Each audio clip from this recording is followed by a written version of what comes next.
Welcome, everybody. Welcome, depending upon your time zone. Good morning, good afternoon, good evening. You are very welcome to a special event. This is a Sci-Train Scinapse joint webinar event that we are bringing to you, especially for International Open Access Week. We're going to be talking about journal selection. We're going to be talking about planning a successful publication. But in the meantime, let's say welcome. Welcome. Thank you so much for joining us. Do let us know where you're from. Put a few comments. Let us know where you're from in the chat box. My name's Gareth. I'm working with Sci-Train, which is a company that provides educational training for researchers around the world. And I'm absolutely delighted to be joined in our webinar today by Uttkarsha Bhosale. Uttkarsha, how are you today? How are you doing? I'm good, Gareth. Thank you for the wonderful invite. Happy to be here and share my insights on the occasion of the International Open Access Week. There we go. Fantastic. Well, why don't you tell us a few things about Scinapse? What's Scinapse? As we wait for our attendees to join us in the webinar room, and I see from Pakistan, from Ethiopia, great to see so many people from all over the world joining us for this event. Do let us know where you're from. Do put a few comments there into the chat box. Uttkarsha, Scinapse, what's that all about? Firstly, welcome everyone, and thank you so much for joining the session. Since it's free for all, I hope we're able to share some insightful concepts with you that will definitely help you in future and transform how you approach research publication in general. So I'm Uttkarsha Bhosale, and I am the editor-in-chief at Scinapse IO's Research Trends and Insights platform. What Scinapse exactly does is it's a research intelligence AI powered tool, and what it does is it just makes your research journey so much easy in terms of helping you find the right papers to so that you can make your research and literature review much easier than it already is, gives you an opportunity to collaborate with researchers, the top influencers of your industry, with its feature called as Expert Finder. And there's so much more to it that you can just know by exploring the tool yourself. So I would request all the participants out there to Google Scinapse.io and explore it for yourself and just see how it changes and transforms the way you approach research in general. Awesome. Well, I've had a look and I can tell you that it's a great platform. It's really, really well worth having a look at. We'll put the links and other content in the chat box as we go through our event today, which we are, I think, just about ready to get started with. Just giving everybody a few moments to join us here in the Zoom room. As I mentioned already, this is a Sci-Train Scinapse joint event. Everybody who registered for this will, of course, get a certificate, will, of course, get a recording of our event today, and Uttkarsha and I are always available. You can find us really easily on LinkedIn. You can get in touch with us anytime. We're here to answer any of your research questions. And with that all being said, I think it's time for us to begin our journey, our webinar event today, as we talk about planning a successful research publication. Don't forget, it's International Open Access Week. So we're talking about journals and open access journals in this presentation. But let me say as well, do tell us where you're from. Do get involved. Do put your comments and questions into the chat box if there's something that we talk about, something that you'd like to learn more about. We'd love to help. We'd love to make this an engaging and interactive webinar session. We'll have a Q&A at the end, which everybody will be very welcome to participate in. We've got a few polls and quizzes that'll be going up as we go through our event today as well. And as Uttkarsha is going to talk about a little bit later, we'd like you to end this session with a few actionable measures, a few takeaways that you can put into practice in your own research journey, right, Uttkarsha?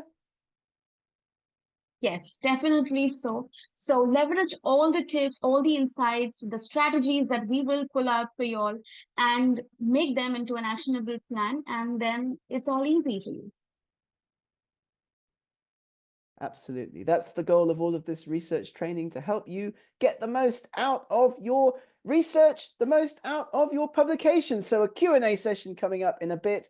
polls that we're going to be launching as well, and then actionable tips and tricks, actionable measures for your successful research publication. And this is really, really, really important. We're both recovering academics Uttkarsha and I. We're both former researchers. We'll give you some insights from our own experience, but publication and the impact of the publications that you write based on your research, the journals that you select, really has, of course, a major impact on your research career. So if you're listening to this as an early career researcher, great, welcome. It's fantastic to see you here. You will, of course, be writing up your research for publication in order to develop your reputation, of course, and get recognition within the academic community and beyond. Your publications, especially in open access journals, lead to lots of collaboration opportunities. Did you know, for example, that open access journals get read by people from all over the world? Many, many, many more researchers will get access to your articles if you publish in open access journals. This leads to lots more collaboration opportunities, funding, of course, and impact on your field. It's all a great thing. Uttkarsha, what about some insights, some recollections from your publishing career? Did you find that these tips are actually the case, or? Yes, I would definitely say so. And let me just paint a picture in front of you, right? Imagine two researchers, both brilliant, both dedicated, both with groundbreaking findings. But one understands what I'm about to share with you today, what we are about to share with you today, and the other doesn't, unfortunately. They've published a paper, but 6 months later, let's say, the first researcher is fielding collaboration offers, like Gareth already mentioned, from 3 continents, right? Their paper is being cited in grant proposals, and their findings are also shaping policy decisions. The second researcher, on the other hand, still waiting for their first review, probably. The difference, I would say, is not intelligence, not research quality, simply strategy. And that's what we're going to break it down for you all today. Absolutely. Couldn't So, agree more. Absolutely. yes. So let's move on and understand that this just isn't a dream that you're seeing. This is the power of strategic publication planning. And let's unfold it and just understand how to make your paper stand out. All right. So, just a stark reality for all of us. The most brilliant research paper in the world can fail completely if submitted to the wrong journal. Am I right, Gareth? You could count me. Oh, absolutely. Absolutely. I mean, it's really, really, really important. You could have the best research idea, have the best data, do the best analysis, really significant outcomes. But if you don't publish it in a journal that people are going to read, that's a problem. Exactly. So, groundbreaking research rejected not because of quality, but because of poor journal selection. That's so sad. And why do you think must this happen?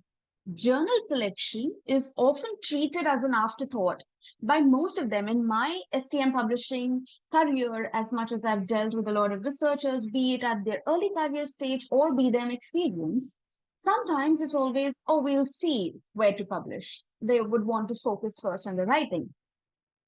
But it should be your first strategic decision. And I'll tell you why. Different journals have different audience reaches. Citation patterns vary significantly by journal. Editorial preferences affect acceptance chances, definitely so. And journal choice influences who will read and cite your work. So let this happen to all of us. And that's where Gareth and I will be sharing this whole entire concept with you, making you understand how to make your research stand out. But before we dive deeper into this entire conversation, let's shoot a poll now. And I'm curious, we both are curious about something. Let's understand who's in the room today. So Gareth, let's launch our poll. Absolutely. I'm just going to do that now. Fantastic. Yeah, it's really, really, really important. Really important. And I've definitely Yeah, published a few papers in my career that no one's ever read, but that I think are actually quite good. So let's have a look at this yeah, poll. We're just launching it now. There you go, Uttkarsha. Your publishing history. definitely. So share your publication experience, guys. If you're at zero publications, congratulations. You're about to start your journey with insider knowledge most researchers take years to discover. Like Gareth and I have definitely faced some hiccups in our past when we were just starting out. If you're between 1 and 10, you are in the sweet spot, I would say, for transforming your publication strategy. Above 11, you're about to learn how to leverage your experience for even greater impact. More than 50, you're a veteran, and we'd love your insights during the Q&A session for sure. Absolutely, absolutely. Do get involved. I can see that several colleagues have lots of publications joining us today, which is fantastic. We've got a real broad spectrum of people because we have obviously early career researchers, people just getting going, and as well as more established researchers. And I just want to echo quickly while you're filling in the poll, like what Uttkarsha was saying before, like when we talk to researchers, often they write the paper and then they start to think about where they can get it published. And that, based on our experience, is not the most effective strategy for successfully getting your work published in a leading journal. Let's think about journal selection from the outset of a particular research project. That's really, really important. So the way that you build your publication, the strategy, as Uttkarsha mentioned, that you have to put your article together based on your research can speed everything up and make you much more successful at the end of the day. Yes, definitely so. And all our researchers have already participated, and we have quite a few researchers and publishers who have published over in the range of 1 to 20 papers. So it's a good spot for us. It's a new learning space for us. So great. Let's move ahead. 100%. So we're talking about ensuring that your paper stands out. Where you choose to publish is the most important decision. We've just done our quick poll for researchers, a range of different experiences joining us in the event today, which is absolutely fantastic. But why is this important, Uttkarsha? What are we looking at here on this graph? Yeah, so here, this is just a snippet from what data we acquired from Scinapse is that these are actual numbers where you see an exponential growth in the number of publications over the last years. Annual research output is growing exponentially, as you can clearly see in this graph over here. And this is validated till the year 2023. Since we are still in 2024, that data would come in later. So we are seeing at least an average of 4% yearly increase in publication volume. New journals are emerging regularly, if we would say, in different areas, different research fields. And most importantly, interdisciplinary research is creating new publication venues as well. So that is something as well that we need to explore in our fields. The final thing that I would interpret is AI and machine learning are accelerating research input in general. Now, what does this mean? This means more competition, more noise, and more pressure to stand out. But here's the exciting part. This also means more opportunities for those who know how to navigate the system. So let's move ahead into the core focus areas that we should focus on while we are planning to publish. Fantastic. Yeah, it was really interesting that graph because you can see everybody that last year in 2023, more than 2 million papers were published. That's incredible. So we'll talk in a moment about how you can, if you're one of those 2 million papers, how are you going to ensure that as many people as possible read your article? But in this section of our webinar today, we're going to quickly touch on things to think about before you start to write journal selection, as well as things to think about before you submit the written article into an international journal. So let's move on. Let's talk quickly. Just a few things to have in mind. These are tips and tricks to ensure that your research stands out. As Uttkarsha was saying, journal selection is that all-important first step. You must have come across many people, many times in your career at Uttkarsha, where people are coming to you with a written manuscript and they're thinking at that point about where they should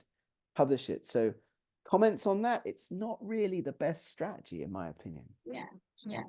Absolutely, Gareth. I completely agree. And there's so much of, there's so much of conundrum around it where people are like, oh, let's focus on the writing part first, and then we'll see where, like I mentioned early on also. So what happens later on is the publication is delayed.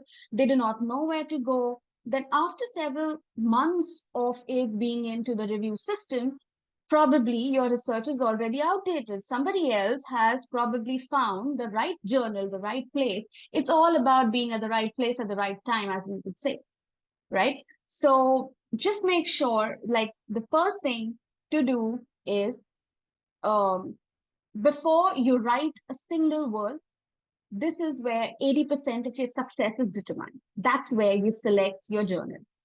And before you hit that submit button on the journal platform, this is where you secure your paper's future, I would say. So, like you can see on your screen, over 2 million papers are published over years, and 30,000 journals are what there are, right? It's just one chance to make your mark. There's only one chance to make your mark. So why let it go waste? Double your citation potential, slash rejection rates, and accelerate your time to publication, right? Right. Because people come up to us like online, of course, like virtually, like over email and on LinkedIn and WhatsApp and stuff, and they ask questions like, how many words should I put into the abstract? Like, how much information should go into the introduction, into the methods, into the results, and so on? Those are very common questions that researchers are asking about their study and preparing their study for publication. But if you've got a target journal in mind before you start to write, doesn't matter what that target journal is, but have a look at where other successful researchers in your field, in your subject area, are publishing their research. That's a great tip. Find papers, find journals that have recently published similar work to the work that you want to publish. Successful researchers around the world that you follow, that you admire, that are doing great work in your field, where are they publishing their papers? And have a look at the shape of those articles. And then you can answer many of those common questions that people get hung up on, that people get stuck on later in the writing process before you even begin. Because if your target journal is Nature Communications, let's say, for argument's sake, you can look at recent papers and figure out the answers. What should the title look like? What should the abstract, the introduction, the methods, and so on? Those are really, really common researcher questions, right, Uttkarsha? Yes, I absolutely agree with you, Gareth, here. So now it's time for our next poll, which is, this is where it actually gets interesting for all of us. When do you think is the best time to select your target journal? So let's launch the poll and I'm just doing that. Yep. yes. Let's when's the best time to pick a journal? Let's see if you've been paying attention. Let's see if you've been awake in our webinar so far. Let's give our audience a few moments to answer this poll, but really, really critical. And I must say, from my own research career, I never really spent that much time thinking about which journal I was going to publish my papers in. I followed like my supervisor's recommendations. I looked at, where similar research was being published. If I got rejected, I often got quite downhearted, quite dejected. Yeah. And All of us. and then I would often make another mistake, which is to send the paper to a much lower tier journal just to see it get published. So I have a few examples from my career where I went high with the first submission, got rejected, and then went to a very low tier journal just so that I could see the research get published. And that can also be a mistake. Definitely. And also, I think it comes from the whole terror of publish or perish concept. right? We as researchers are constantly in the fear of, oh, I need to publish so much. Oh, I need to be there at at a conference. I need to be there publishing in a particular journal. So in that whole fear and in that whole terror, I think we lose out on a lot of things that we need to consider, but not anymore, especially for the participants of our webinar. They are going to go home with a complete strategy, full plan that will help them get better every time that they make a new submission. So let's have a look at the results of our second poll. I'm just going to end that. Thank you all so much for participating. Let's share those results. Hopefully you can see the results on your screen. And if you're making like a few notes and building like an actionable strategy for your next research publication journey, tip number one, Uttkarsha, number one thing to do: when should I pick a journal for my next research project? It definitely is before writing the paper, right? And it is amazing to see that 27% of our participants today have voted for it. A few have voted for after finalizing the manuscript, and some have voted it depends on the specific research project. Well, somehow everybody is right in their own way, but the ideal way of or ideal stage at which we should be selecting our journal is before writing the paper. Now let's see why. Yep, just going to move on. Absolutely. Okay, take it away. The ideal research publishing cycle that we recommend.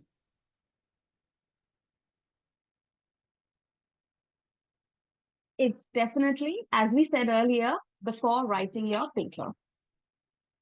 So this is what we like to call the kind of wheel of fortune, the wheel of academic publishing. I often call it like a hamster wheel of academic writing and publishing, because you're probably looking at this thinking, well, I have several ideas.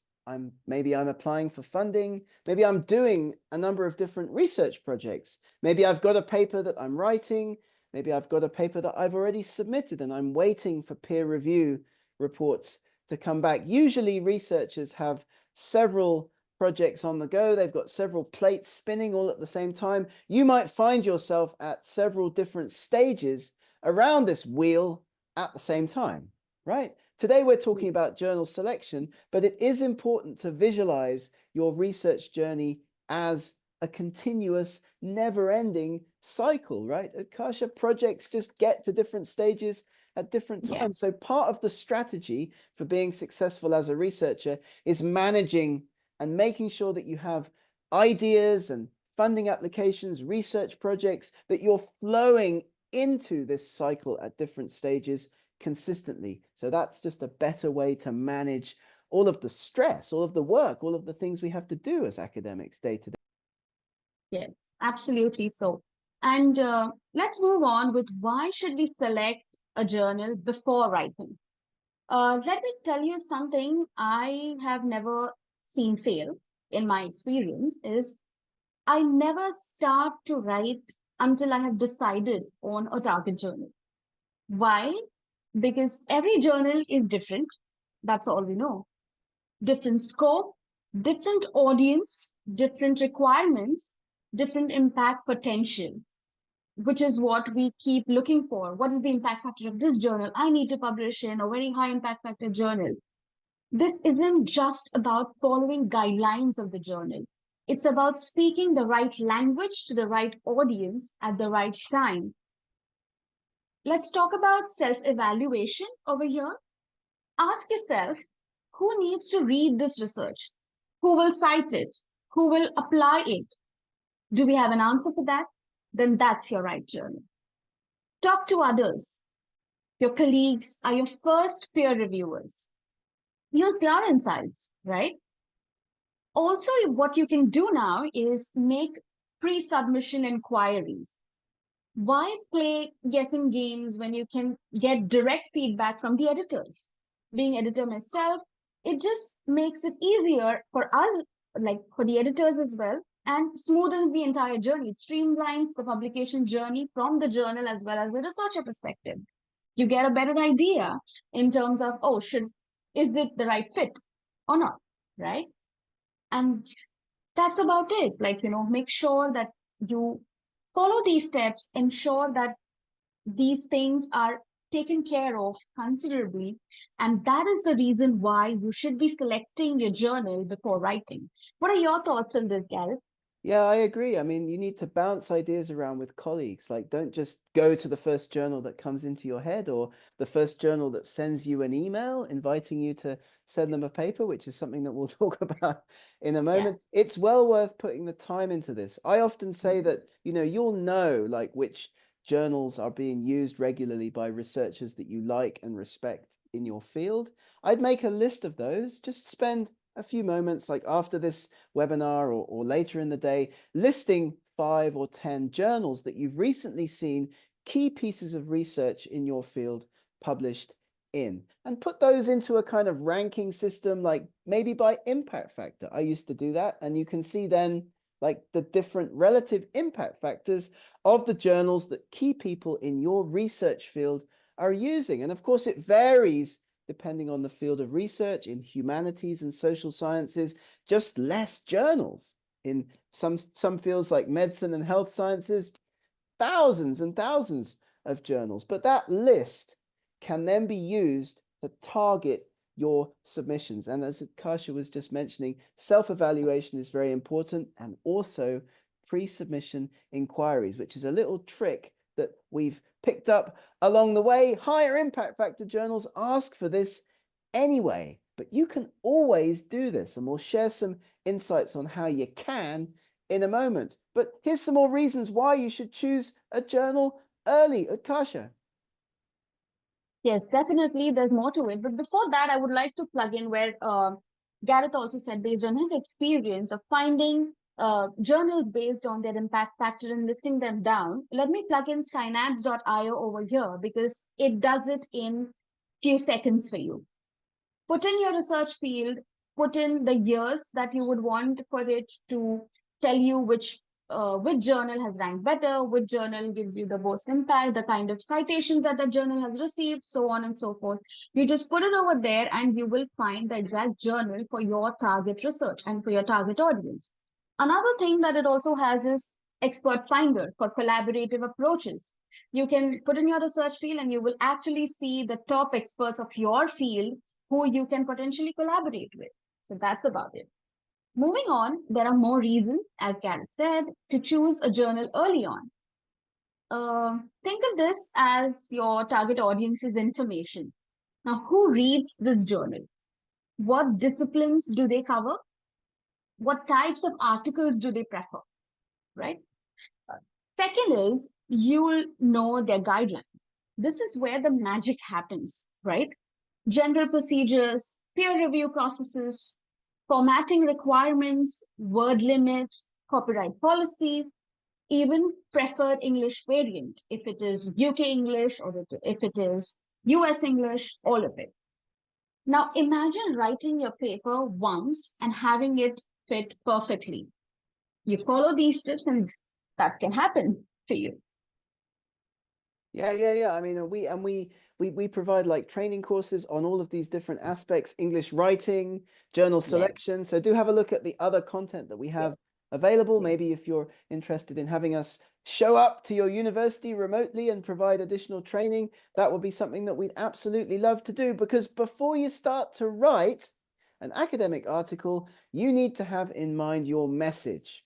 What is it that you want people reading your paper to get out of that reading experience? What's the takeaway? What's the take-home message of your research? That's the thing number one to have in mind. Then your audience, of course, as we've been discussing, that's going to be your target journal, as we've talked about already in this event. And then, of course, from the target journal comes thing number three to have in mind before beginning to write. And that's the structure of the writing itself. So message, audience, and structure are key elements of your planning process before you begin to write. And we'll talk about peer review in a moment. We'll talk about pre-submission inquiries in a moment, and also preprint platforms as a venue to put your research out there and have it potentially available for other researchers to look at before the peer review and publication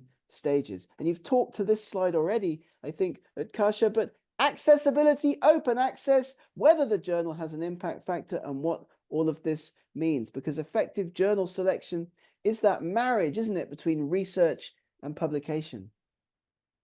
Very well put, Gareth, I would say. It's a good analogy to use. Um, Detailed selection factors depend upon the accessibility of your journal, whether it is open access, if it's an open access or a paid wall journal, subscription models, let's say, or a repository policy, right?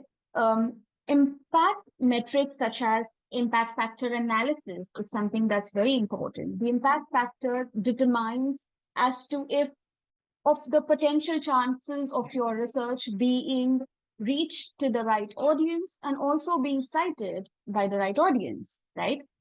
The citation patterns that are involved in it, the kind of growth that you can see in the kind of citation that you will want to achieve with your research, which also helps you in becoming reputed and kind of getting the recognition that you have been wanting in your research field, right? And then also we move on to the next section, like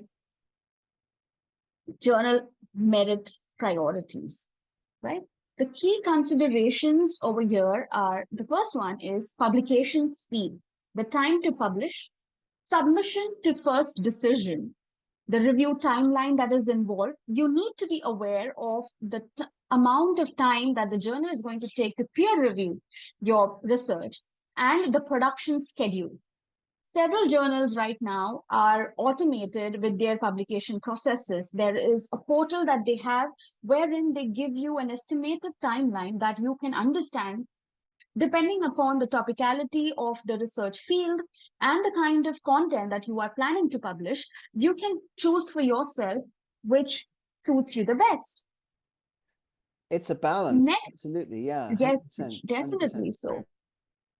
Yeah, no. So moving on, the next one would be reach factors. Geographic distribution is one of the factors. Like, if I'm writing for a specific audience, for a specific region, if I'm talking about climatic changes in a particular region of the world, I would want to focus on that geographical condition and the geographical distribution of that journal in that particular area. Another thing also matters is if whether it is academic or industry oriented reach that I am looking for. Am I looking for researchers who are at the early career of their stage or who are professors at a university? Or am I looking at corporate researchers and corporate scientists who are creating content or who are writing papers for their product profile improvement or product development, which is at a societal beneficial level, right? And also another factor for reach is cross-disciplinary appeal. If my research is going to appeal different researchers from different interdisciplinary fields as well, and will that help me in reaching the right audience? Will that help me in creating a societal impact that we all are looking for in terms of being researchers, right? And the third one, like we can see on our screen, is the impact consideration, the impact factor, which is best for your paper. Citation potential of that particular journal, the field-specific influence that it can have, and the alternative metrics that you can use to understand and determine the kind of papers that it publishes and the kind of audience that it reaches. Let's move on to the next slide where we talk 100%. about the priority factors. So over to you, Gareth. Yeah, I mean, we talk to researchers all the time, right? We're interviewing them, we're reaching out to them, they're talking to us. So these factors and the information that you see in this presentation comes from talking to lots of researchers around the world. So what are the most important considerations for researchers? Well, impact factor, speed, and reach, readership are key concerns when selecting a journal. And this breaks it down in more detail. Researchers are concerned about readership. They want to publish papers that will get read. So we're finding a balance when we select a journal between these three aspects. The impact factor, of course, that's very important because that's how we're often assessed by governments, by our research institutions. Nobody wants to wait for 2 years or more for their paper to pass through peer review. Speed is critical, and also the readership, the reach. So we've just put these, different criteria here on this slide, like what are the aims and scope, the article length, the publication speed, the indexing, the impact factor. Will your paper be print online? Will it be open access? Very important to keep that in mind as well. And you can look at journal websites to find out a lot of this information, as well as some of the indexing sites that we're going to talk about in a moment. They will tell you what their acceptance rate is. They'll tell you often what their speed to publication is, right? But Uttkarsha, we can use this information in a smart, strategic way to pick a good journal for our next publication. Yes, I absolutely agree with Gareth. These factors are very important to you in terms of considering where should you publish and not. Now, if I have to speak about certain specification, one thing that typically stands out for me is the acceptance criteria based on the novelty requirements, the methodology standards, and data availability policies. It kind of emphasizes on the fact of how ethically has a researcher conducted the research, right? So that is something that I hold really close to myself in terms of making sure that while we are wanting to publish in this whole terror, everybody is going to the fear of publish or perish. However, while we are doing this, maintaining research integrity is absolutely necessary. And that will happen if you abide by certain considerations which are logical and which fall within the constricted walls of research integrity. Yeah. Oh, we have another poll today. Yeah, we're going to launch another quick poll just to make sure everybody's still with us and still awake. And the question for this one is again something that I know is close to your heart, Uttkarsha, and the Yes, work that definitely. Scinapse are doing. I'll launch the.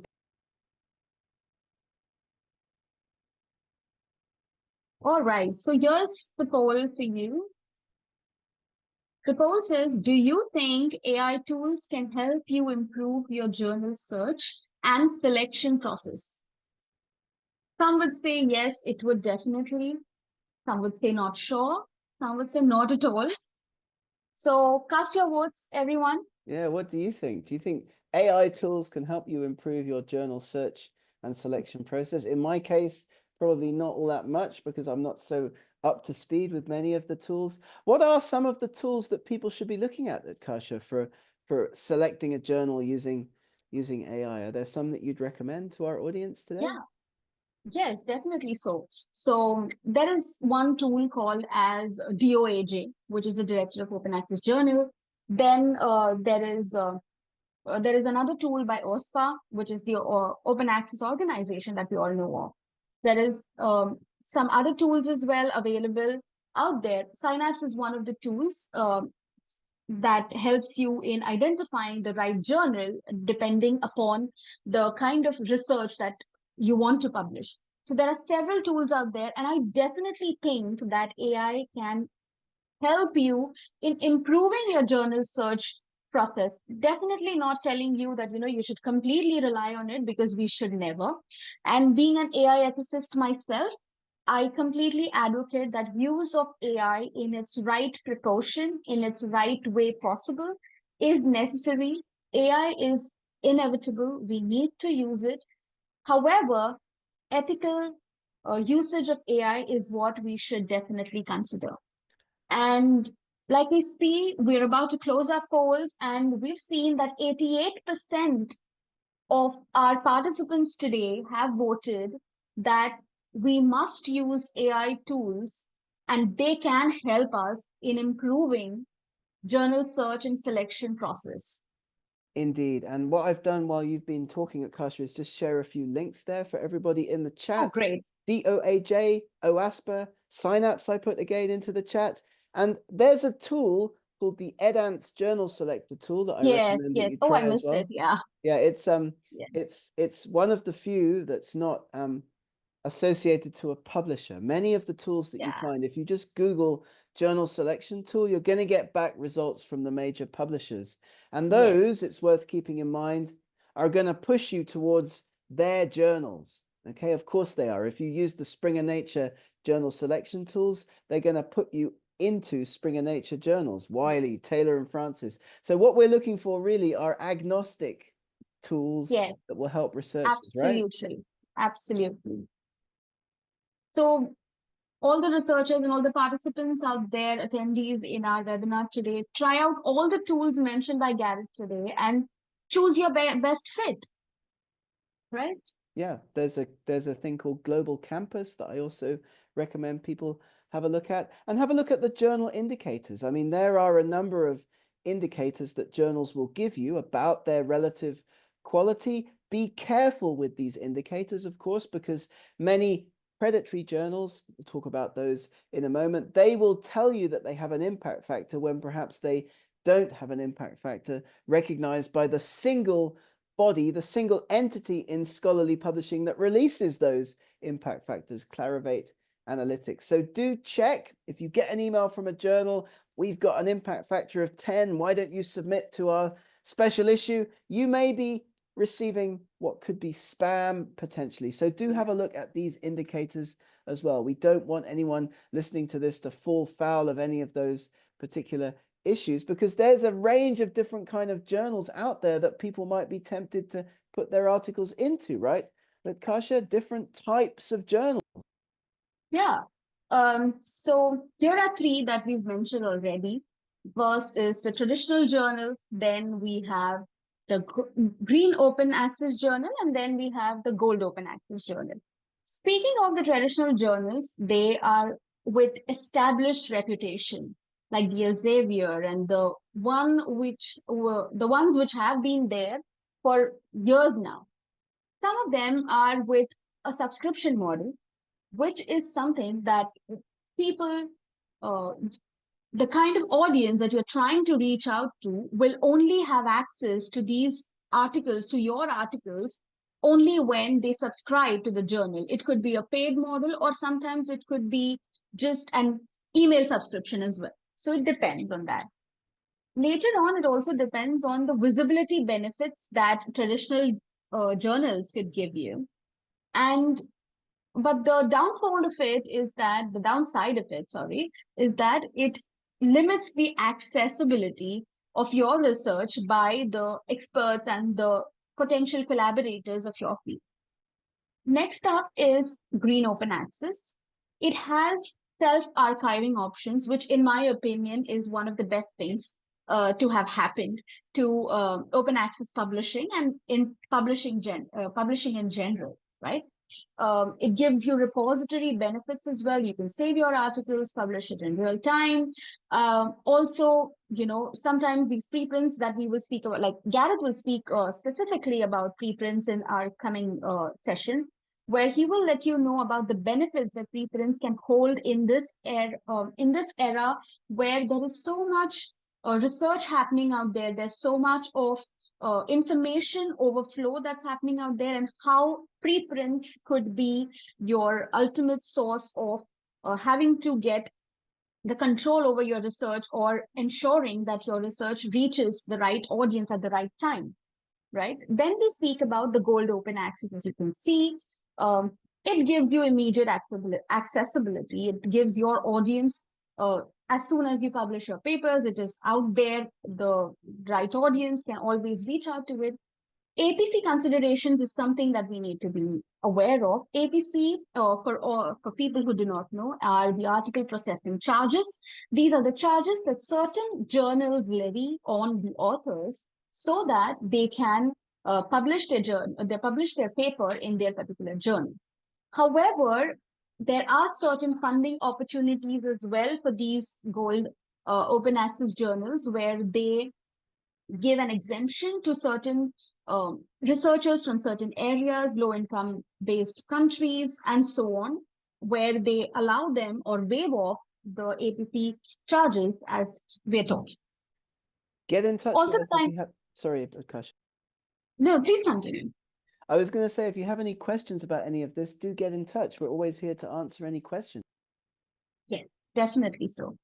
Moving on to the next slide, Gareth can help us with the open access evolution. Right. I mean, open access, we're all aware of this, hopefully, like it's becoming more and more prevalent. And this is just the model for publishing where your research is accessible to everybody. So if you choose to publish open access, and Uttkarsha showed you green options as well as gold options. The green option, of course, you might publish your paper in a traditional journal, but you're allowed to put a final or late stage version of it into a repository like ResearchGate, academia, your institutional website, for example. The paper's still open access. The final version of record, though, is owned by the publisher behind a paywall. That's green.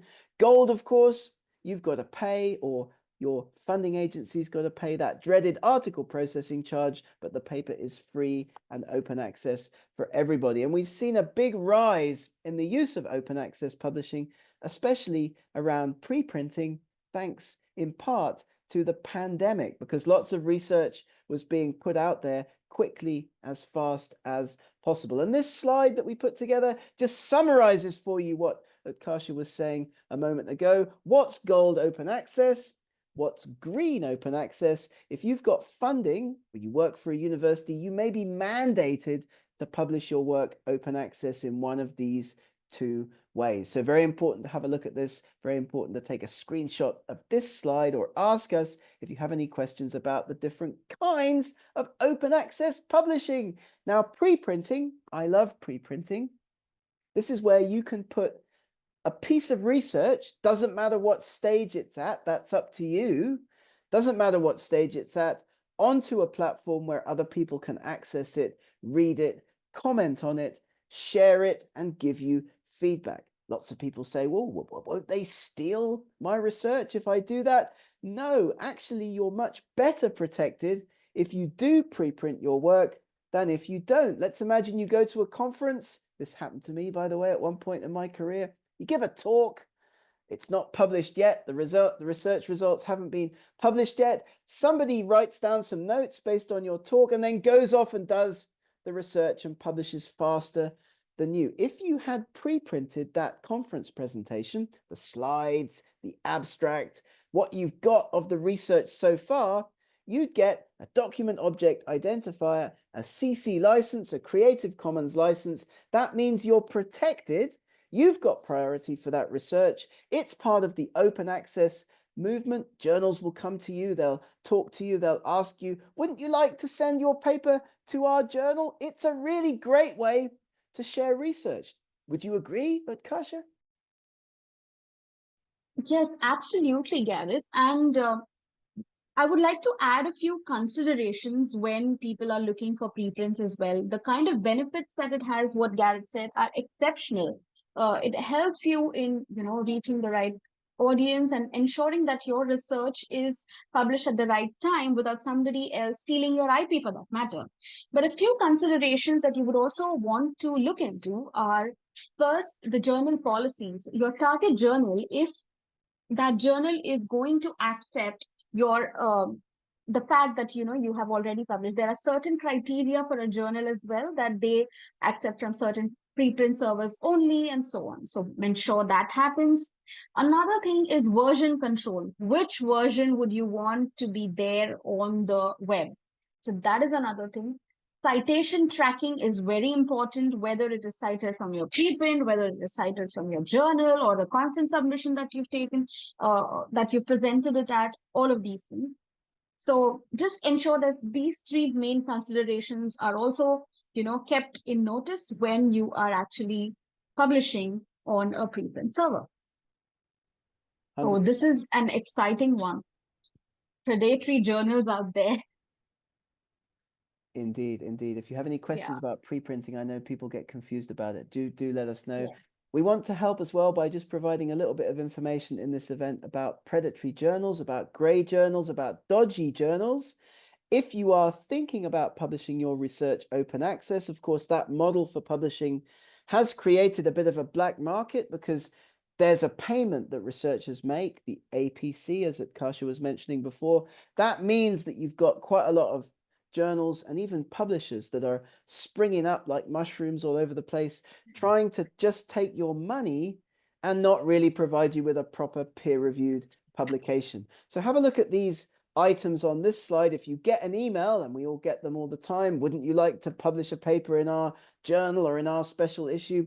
The website. Is the journal indexed properly? Who's on the editorial board? How regularly are they publishing? Are the articles being properly peer reviewed? Is the website telling you about the peer review process? Never, ever, ever, ever, ever pay a fee to a journal or a publisher before your article has been peer reviewed and accepted, right? Uttkarsha, we get this all the time. I regularly talk to researchers who are being charged all kinds of different fees by predatory publishers. Yes, absolutely there. Like Gareth mentioned, do not ever pay a journal if your paper is not peer reviewed. And how do you know? One of the other criteria that you need to consider is ensure that you check the editorial board credentials. Try to assess the editorial board, try to see who's on the editorial panel. That's when you can know, okay, should I trust this journal or not? So that is also one of the things that you can definitely look into. Yeah.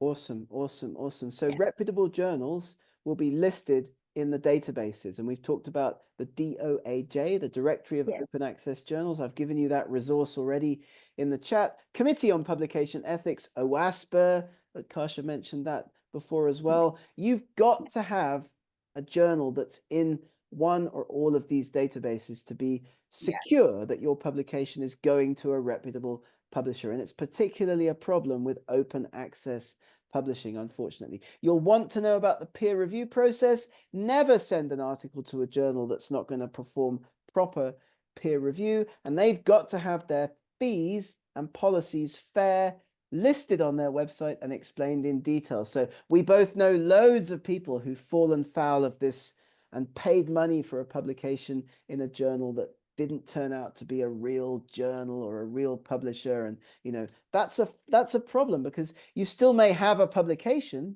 You can't repeatedly publish the same stuff, but you're not getting the work in a journal that has a decent impact factor, unfortunately. Few resources on this slide. thinkchecksubmit.org. There's the COPE website, Publication Ethics, and the other two websites that we've already shared, that we've already talked about. So let's have a quick think about some takeaways, Uttkarsha. What are our key takeaways, our action plan for planning and successfully publishing our next research article in a leading international journal? Yes, definitely. Like based on the poll that we just conducted, if we can trust AI and find it responsible, and with its responsible use, can we lead to a successful publication planning? The answer for most of us was yes. Now, there are certain considerations that you need to keep in mind. Is we need to mitigate bias that comes naturally to some human humans out there, right? Ensure that there is transparency in the usage of AI that you do in terms of either selecting a journal, using it for literature review, or even for, kind of finding the right collaborator for yourself. Always be accountable for what you take from the AI tool that you're using as part of your publication strategy or as part of your research writing process as well. We cannot hold AI accountable for the kind of hallucinations or the information that it regurgitates, right? And most importantly, ensure that you use a tool that explicitly mentions its data and security and privacy protection policies very clearly. So these are some things that you need to absolutely consider. Now, what are the best practices while you're doing this is data validation is absolutely necessary. Ensure that the kind of data that you use in your research is validated correctly. Select the right model of journal that you want to publish. Do you want to go on a green open access? Do you want to go on a gold open access, and so on and so forth? Performance evaluation is also something that's absolutely necessary while you are conducting research, right? So publish with ethics, publish with research integrity, and that will help you in building a connect, building a network and a reputation in the scholarly community, which will be known to all, which will be admired by all, and everybody would want to be, want to collaborate with you, would want to create more path breaking advancements in your research field with you, right? Right. So, Wow, we've just given yeah, you a taster. We've just given you a taster in this webinar yes, of the kinds of guidance that we can provide. And it's great to see that so many people came and joined us today for this event. Ethical considerations, data quality, model selection and development, publication ethics, so much more that we could talk about that we don't have time yes, for today. yeah. In the time that we do have remaining, I'd like to invite everybody to give us a few questions. And we already have one from Preeta. It's fantastic. Thank you, Preeta. Certain forms for academic posts ask if the article has been published in a paid journal. If the answer is yes, Uttkarsha, would this then be considered as a discredit on the part of the applicant? So when applying for a job, I guess, or a funding application or something like that, Preeta's asking, like, should we be differentiating researchers based on whether they've paid for publications or not? Ideally not. Sometimes it also depends on from where the researcher is coming from, right? There are several reputed, highly recognized, and known journals who also charge APCs for publishing, right? So it doesn't matter. What matters is the authenticity of the research paper. What matters is where it has been published, right? So it should not be an issue at all. What Definitely. So, like the point that Gareth covered in the predatory journal. So, ensure that it's not a predatory journal. Ensure that it's a correct journal. It's a proper journal that you're publishing in. 100%. Right. It's a great question, Preeta. Like, if you're publishing in a leading open access journal, let's say Scientific Reports, Yeah. one of the PLOS journals, Biomed Central, just to name just a handful, Frontiers, MDPI, if I can mention that name in an event like this, you're going to have to pay, or Yeah. somebody's going to have to pay an article processing charge. Many of those journals have excellent impact factors. So no, the answer to your question is there should not be any like difference. Repercussions. Yeah. Exactly. So that's a really, really good question. We have another one from Seda, and Yeah. this is about hybrid journals. We didn't Yeah. really mention hybrid journals in this presentation today. What is a hybrid journal, Kasha? Yeah. So, basically, it depends on. Let me just give you an example. So, a hybrid journal is typically a hybrid open access journal is a subscription based journal that also allows some articles to be published as open access for a fee, while the rest of the journal remains behind a paywall. So this is there are certain what do you say APCs that we mentioned for publishing an Right. article in an open access journal, and hybrid open access journal are also one of those forms. Exactly. Again, it should not be a problem. They are often published by large publishers such as Elsevier, Springer, Taylor and Francis, and even Wiley. They are also, in this format of hybrid journals. So these are reputed journals and they cause no harm to our reputation, not at all.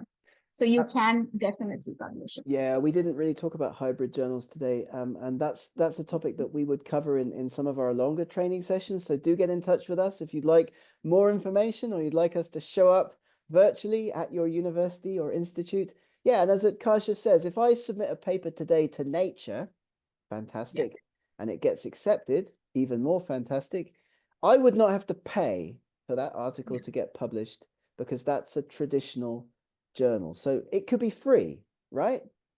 Yeah. I'd be very, very happy to get a paper published in Nature, but only subscribers to Nature, institutional subscribers, can access my article. You Yeah. could, if you wanted to, pay to get access to it, and we've all seen that. We've all been there when that paywall pops up and it's like $35 just to read the great, words of X and Y, and nobody really ever pays that fee. They'd go to other websites, they'd email the author to get access.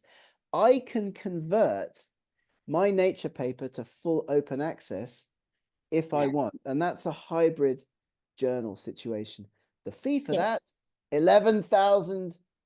So I don't know like how many people actually do it, but some people do it. It's a great question, and thank you everybody for all the great comments that we're getting in the chat box. I think as we're up at the hour, Uttkarsha, we should say thank you very much for attending. Thank you for your time today, Uttkarsha. I learned a lot. Great to work with you. Yeah, Thank you. same here actually. So to conclude this session today, we started today with a question: how do we make your research stand out? Now you know, we're sure. And you have the tools, you have the strategy, you have the power to transform your publication success for sure. Let's not consider this to be an end, it's just the beginning. Because starting tomorrow, you're going to approach publication very differently. You're going to approach it strategically. You're going to approach it with confidence, as I'm sure. So remember, one thing for sure is your research deserves to be seen. Your insights deserve to be heard. And with that, you've learned today, they will be. Thank you so much, everyone. Thank you, Gareth, for giving me this opportunity, for inviting me to conduct this webinar with you. It was lovely working with you. It's such a good collaborative opportunity for all of us to ensure that we share the right amount of information, the correct information with our audience out there, and help them and help their research journey get better with time. Thank you so much. Thank you, everyone. Have a nice day.